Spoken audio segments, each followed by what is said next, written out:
From invisible bacteria to giant animals, life is incredibly diverse. But क्या आपको पता है दुनिया के सारे लिविंग क्रिएचर सिर्फ 5 ग्रुप में डिवाइडेड है, सिर्फ 5 बड़े बड़े ग्रुप्स में डिवाइडेड है, जिसे हम कहते हैं the 5 kingdom classification system proposed by Sir R.A. Chutakar in 1969.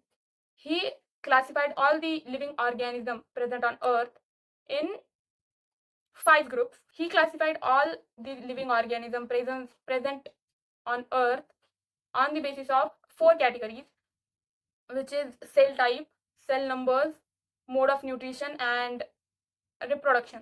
5 और वो 5 ग्रुप्स है kingdom Monera, kingdom Protista, kingdom Fungi, kingdom Animalia, then kingdom Plantae. The first kingdom is kingdom Monera, जिसमें किंगडम मोनेरा में सारे यूनिसेलुलर प्रोकैरियोटिक ऑर्गेनिजम्स होते हैं. Unicellular मतलब जिनके पास सिर्फ एक सेल होते हैं, और मल्टीसेलुलर मतलब मल्टी सेल्स, लाइक जो बहुत सारी सेल्स को मिलाकर बनते हैं. और यूनिसेलुलर मतलब सिर्फ एक ऑर्गेनिज्म, सिर्फ एक सेल और वही एक ऑर्गेनिज्म होता है. लाइक जैसे ह्यूमंस में और एनिमल्स में बहुत सारी सेल्स होती है, तो हमारी सेल्स डिवाइड रीडिवाइड होती रहती है और वो मरती भी रहती है, वो और बनती भी रहती है. इन यूनिसेलुलर में क्या होता है, सिर्फ एक ही सेल होता है, और अगर वो सेल भी मर गया तो वो ऑर्गेनिज्म ही पूरा हो. There are 2 kinds of cells, prokaryotic और यूकैरियोटिक. प्रोकैरियोटिक में वेल डेवलप्ड न्यूक्लियस प्रेजेंट नहीं होता, मतलब उनका जेनेटिक मटेरियल उनके सेल में ही फ्लोट करता रहता है. Otherwise, in eukaryotic cells, well-developed nucleus and other well-developed cell organelles also present. तो उस न्यूक्लियस में हमारी genetic information which is DNA present होता है. प्रोकैरियोटिक सेल में वो सिर्फ सेल के अंदर जो लिक्विड होता है उनमें उसमें वो फ्लोट करता रहता है. मतलब प्रोकैरियोटिक में कुछ वेल डिफाइंड सेल न्यूक्लियस वगैरह नहीं होता.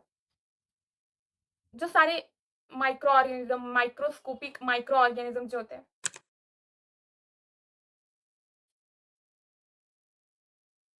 सारे माइक्रो ऑर्गेनिजम्स होते हैं, मतलब डीकम्पोजर्स, वो इस फाइलम से बिलोंग करते हैं, वो इस किंगडम से बिलोंग करते हैं. Second kingdom is kingdom protista. Protista में यूनिसेलुलर बट वो यूकैरियोटिक होते हैं, जिनमें सेल न्यूक्लियस होता है, और यूनिसेलुलर मतलब वो भी एक ही सेल वाले होते हैं. कुछ प्लांट्स होते हैं, कुछ एनिमल्स होते हैं, लाइक अमीबा, पैरामेशियम का नाम तो सुना ही होगा आपने. वो इस फाइलम से बिलोंग करते हैं, प्रोटिस्टा फाइलम से, वो इस किंगडम से बिलोंग करते हैं. Then third is kingdom fungi, fungi, fungi. इसके बहुत सारे प्रोनाउंसिएशन है, जिसमें जिससे इसमें सारे मल्टी सेलुलर यूकैरियोटिक ऑर्गेनिजम्स होते हैं. मल्टी सेलुलर मतलब बहुत सारे सेल्स से बने, जिनमें सिर्फ एक सेल ही नहीं होती, और यूकैरियोटिक मतलब जिनमें वेल डिफाइंड न्यूक्लियस होता है. न्यूक्लियस हमारे सेल का ब्रेन हो सकता है, हम कह सकते हैं, ब्रेन होता है, हम कह सकते हैं.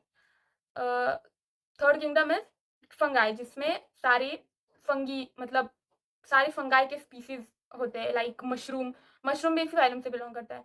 देन यीस्ट, जिसे हम कहते हैं सैक्रोमाइसिस सेरेविसी, जो बेकरी प्रोडक्ट्स बनाने में यूज होता है. Then fourth kingdom is kingdom plant, जिसमें सारे multi cellular eukaryotic plants belong करते हैं, जिसमें से दुनिया के सारे प्लांट्स, मतलब एल्गी हो, फर्न्स हो, फ्लावरिंग प्लांट्स हो, मैंगो ट्री हो, बनियान ट्री हो, दुनिया के सारे ट्रीज, सारे मतलब दुनिया के सारे ट्री इस फाइलम से बिलोंग करते हैं, which is we called kingdom Plantae. Then 5 and the last kingdom is kingdom Animalia, जिसमें सारे multi cellular eukaryotic organisms including humans present होते हैं.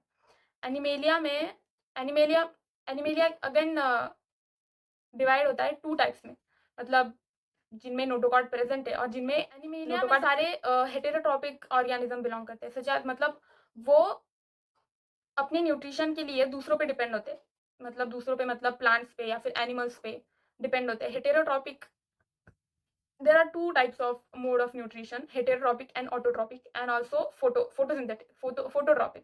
हेटेरोट्रॉपिक मतलब जो अपने न्यूट्रिशन के लिए दूसरों पे डिपेंड होते हैं. ऑटोट्रॉपिक मतलब जो अपना खाना खुद बनाते हैं, सच एज प्लांट्स किसी और के ऊपर डिपेंड नहीं होते अपने न्यूट्रिशन के लिए. फोटोसिंथेटिक में भी जो फोटोसिंथेसिस की हेल्प से अपना प्लांट अपना फूड खुद प्रिपेयर करते हैं.